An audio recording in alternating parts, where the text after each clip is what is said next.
જો વરસાદ ચાલુ થઈ ગયો છે, બધા રેનકોટ પહેરી લીધા. જો ઉમંગે જાદુ. જો મૌલિક કેવો દર્શનીઓ. જો સવ્યાન પપ્પા, સવ્યાન મમ્મી છે, તનુ ભાભી. જો બરાબર વરસાદ એકદમ મસ્ત છે, પણ કંટાળો આવે છે એવું છે. બહુ વરસાદ પડી ગયો, હદ 12 વાગ્યાનો.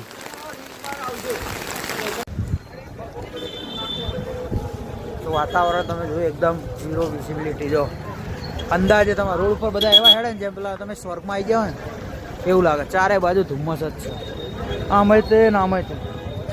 જો ઝીરો વિઝિબિલિટી, બસ મસ્ત જગ્યા એમ. તો વૈશાલી ભાભીનો બર્થડે છે, તો કેક કટિંગની શરૂઆત થાય છે. વૈશાલી ભાભીનો બર્થડે હોય ત્યારે ગાવાનું મન થતું હોય, હેપી બર્થડે ટુ રેવા દે ના ગઈ.